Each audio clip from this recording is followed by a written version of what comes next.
Meraih mimpi di tanah pertiwi. Pastime. Numbi melihat sekeliling. Ruangan tempat ia dan peralatan crafternya berantakan seperti baru terkena badai. Eklesia, yang tak lain adalah sepupunya, telah membuat kertas-kertas yang telah ia susun menjadi sebuah bangunan, dan pagar-pagar keliling itu berantakan. Seorang gadis kecil yang masih belum bersekolah itu telah bersusah payah menggunting kertas itu menangis. Klee hanya diam karena merasa iri tidak bisa membuat mainan dan memiliki potensi tantrum disorder karena tidak pernah bisa sesempurna Numbi. Bukan tidak berbakat, hanya saja bakat mereka berbeda satu sama lain. Numbi yang pendiam dan tipe melankolis tidak sama dengan Klee yang lebih banyak berceloteh, centil, dan galak. Introvert jelas sangat terlihat dalam diri Numbi. Sebaliknya dengan Klee yang ekstrovert karena lebih ekspresif dan bertipe koloris. Numbi sangat cocok menjadi arsitek, skintes, atau HRD sebuah perusahaan. Sedang Klee pasti lebih sesuai menjadi markom atau sekretari. Tapi kekompakan mereka terlihat setiap kali salah satu dari mereka sakit atau saat kembali berbaikan setelah bertengkar dan bermain bersama seperti tidak terjadi sesuatu. Kenakalan anak-anak yang biasa terjadi terutama di usia mereka saat itu. Kekontrasan karakter yang justru malah mendekatkan satu sama lain. Bakat mereka pun semakin terlihat seiring dengan kedewasaan mereka berdua. Present time. Setelah kelulusan SMU, Numbi dan Klee berencana melanjutkan pendidikan tinggi di perguruan tinggi berbeda, di kota yang berbeda pula. Numbi berencana menetap di kota tempat ayahnya tinggal, dan Klee di tempat ibunya. Sejak kecil mereka dititipkan di rumah nenek di Jawa Barat, tepatnya di Kabupaten Kuningan. Di sana mereka berdua bersekolah dan mengelola sebuah kebun bunga. Ayah dan ibu mereka satu kandung, anak pertama dan kedua nenek dan almarhum kakek yang meninggal 10 tahun yang lalu. Ketika mereka masih kelas 3 SD, mereka bersekolah dan menabung untuk bisa memperoleh beasiswa sampai punya karir yang bagus. Hingga saat ini hal itu menjadi impian yang tak lama lagi akan segera mereka raih. Numbi masuk ITB jurusan arsitektur, sedangkan Klee mengambil bisnis akun manajemen di UI. Mereka pun berpisah, Numbi di Bandung dan Klee di Depok. Menginjak semester 6, Numbi wajib mengambil SKS, kerja profesi yang biasa disingkat KF, serupa dengan KKN di kota lain. Numbi bersama 3 orang mahasiswa yang masing-masing berbeda jurusan, arsitek, geologi, matematika, statistika. Beruntung Numbi tidak kesulitan mendapatkan partner kerja profesinya karena sistem online. Jadwal telah ditentukan 2 bulan dari saat list itu diposting. Nama-nama peserta KF pun telah siap diajukan ke dosen wali masing-masing. List pun telah ditempel di papan mading. Numbi yang mencoba menyimbang kerumunan untuk melihat nama-nama calon partnernya sudah tidak sabar ia kepoin. Sederet daftar nama lengkap dengan prodi, NRP, dan nomor handphone telah ia dapatkan. Buru-buru ia catat nomor mereka satu persatu di handphonenya. Sudah berkumpul semuanya? Mentari dari jurusan statistika mengambil peran leader tim. Siap Kapten, serempak mereka menjawab sambil cekikikan. My trip, my timpal Kapten. Lah, adalah. Emangnya ini acara TV apa? Sontoloyo, gumam Imam, pemuda asal Klaten dari jurusan geologi. Numbi dan Sita spontan menunjuk Imam. yang seketika itu membuat mata Imam melotot dibarengi tawa receh mereka. Maklum, Imam paling ganteng di antara mereka. Matanya belo, hidungnya pas-pasan, dan kulitnya hitam, manis seperti gula Jawa yang telah menjadi karamel. Rambutnya yang keriting membuatnya terlihat seperti giring niji dari belakang. Keempat mahasiswa berkumpul di depan geraha ITB. Mereka akan diantar ke tempat KF sampai di lokasi. Tentu saja setelah proposal KF disetujui dekan dan telah mengurus surat izin KF ke kantor kepala desa tempat diadakannya KF tersebut. Oh ya, Numbi dan teman-temannya mendapat izin KF ke kota Surabaya. Lokasinya di daerah yang sedang dijadikan pilot proyek pembangkit listrik tenaga sampah di Benowo, Surabaya Barat. Setelah proposal pengajuan KF yang mereka tulis berhasil mendapat support dari dosen pembimbing. Berbeda dengan KKN yang beranggotakan lebih dari 10 orang plus dosen pembimbing yang ikut ke lokasi. KF lebih simpel dan dosen pembimbing hanya sebagai fasilitator di perizinan saja, sekaligus sebagai pemberi nilai di forum IPK. Program pemerintah yang mengadaptasi PLTSA negara Singapura yang telah berhasil menciptakan lampu penerang seluruh kota di negaranya. Karena Surabaya telah lebih dulu mengoperasikan PLTSA dibanding DKI, Bandung, Semarang, Manado, dan Denpasar. Maka Numbi dan teman-temannya meluncur untuk melihat bagaimana kinerja PLTSA itu untuk pertama kalinya. Karena menurut sumber di internet proyek ini akan beroperasi bulan Desember tahun 2021. Setelah diresmikan oleh Presiden pada tanggal 6 Mei lalu yang telah 90% rampung itu. Udara hangat kota Surabaya menerpa wajah Numbi yang penuh keringat sedari pagi menempuh perjalanan yang tak pendek itu. Meskipun tol Jakarta-Surabaya masih belum bisa beroperasi, namun mereka benar-benar bisa merasakan betapa hasil pemerataan pembangunan di era Pak Jokowi ini sangat patut mendapatkan respek sangat tinggi. Apalagi pemerataan pembangunan di pulau-pulau terpencil juga diperhatikan. Semakin pendeknya jarak tempuh yang semula sampai 9-10 jam perjalanan kereta api dan 13 jam dengan bus, dipangkas cuma sekitar 8 jam. Menerobos segala kemacetan ibu kota sampai melewati jalanan di perdesaan ditempuh dari pukul 8 pagi sampai ke terminal pukul 16 sore. Singkatnya, mereka sudah sampai ke Surabaya dan beberapa jam sampai di Kecamatan Benowo setelah Isoma dan lain-lain.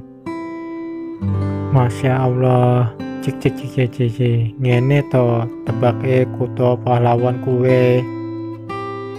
Pak Ijo, pakai bahasa Indonesia yang baik dan benar dong. Ini udah abad milenial.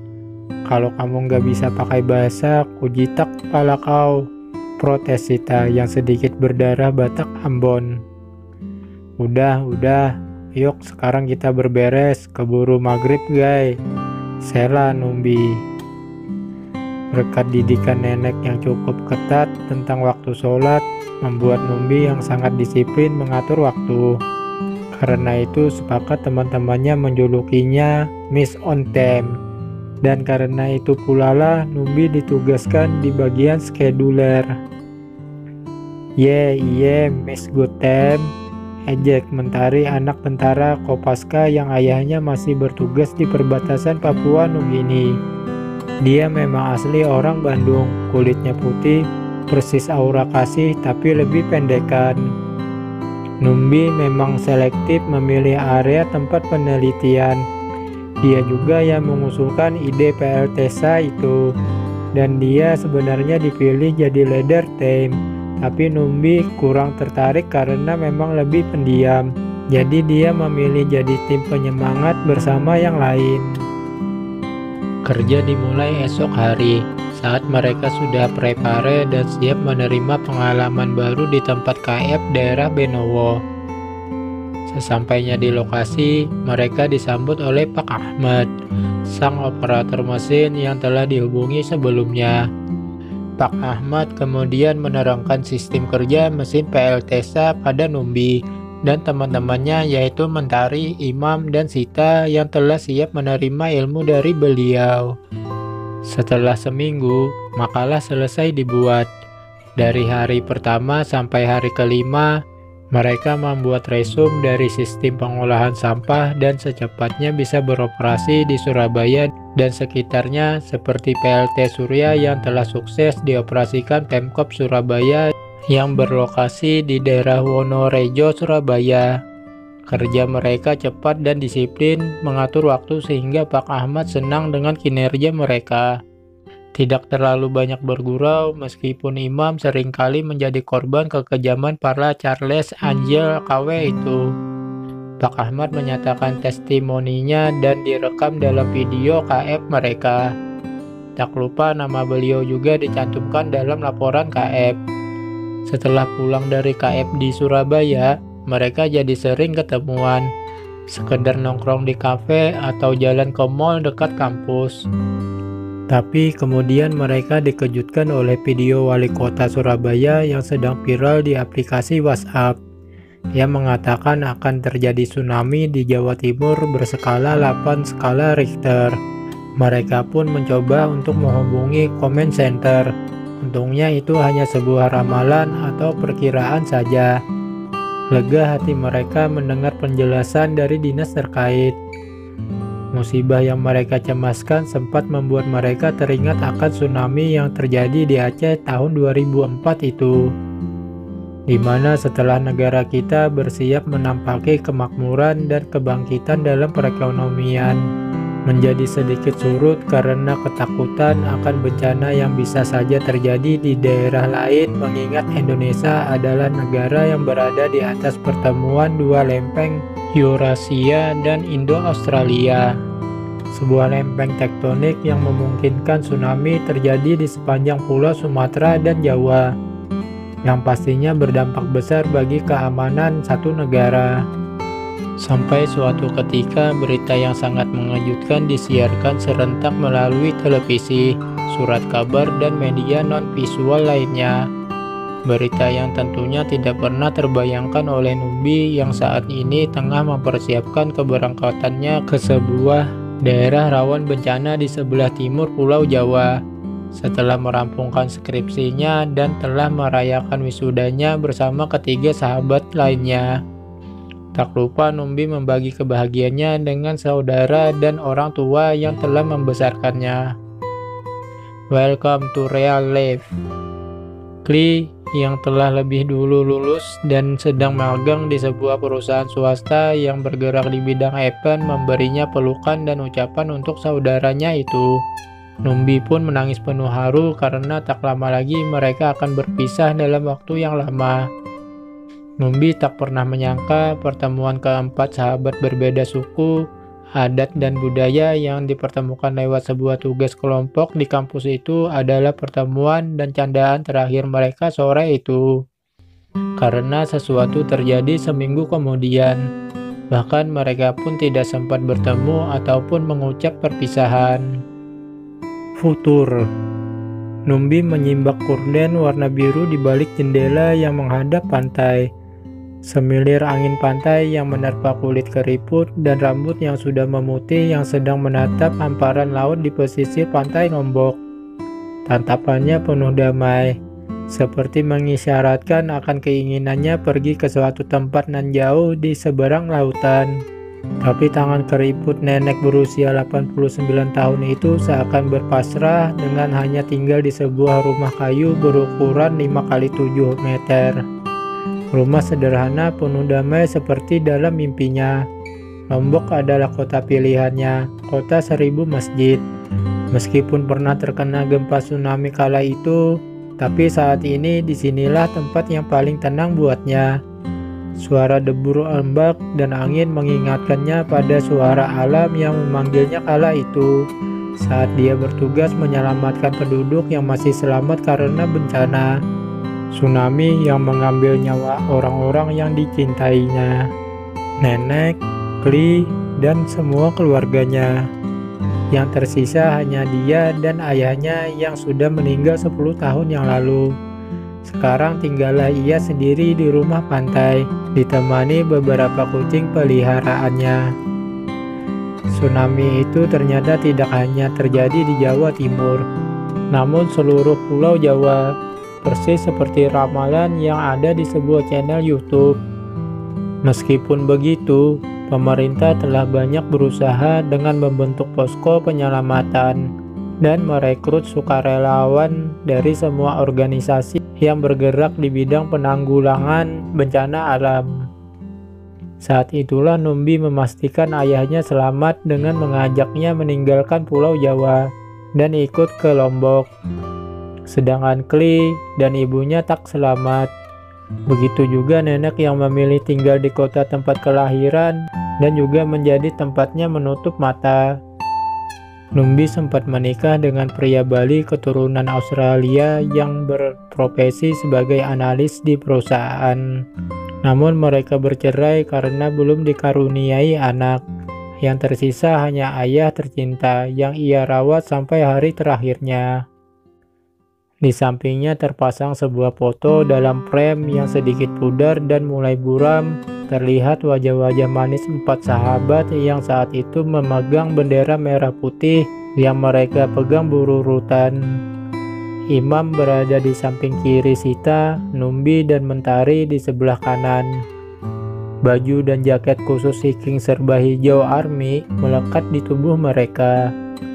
Terlihat foto diambil di atas gunung tertinggi di Jawa, Gunung Mahameru.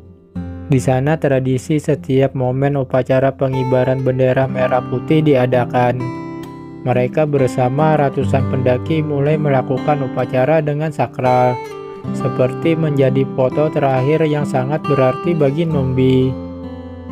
Sinar matahari senja melukiskan keindahan yang hanya sekejap dirasakan tubuh tua Numbi. Menghantarkan wanita tua itu bermimpi untuk yang terakhir kalinya. Dalam mimpinya terlihat ayah, ibu, nenek, kakek, Kle, dan tentu saja ketiga sahabatnya itu meraih tangan Numbi. Sinar terang menyambut kehangatan dalam senyum mereka yang terlihat masih sama seperti saat masih muda. Menjemput anggota keluarga yang tertinggal. Menyatu dalam sinar putih dan menghilang bersamaan dengan senja di pantai Lombok. Tamat.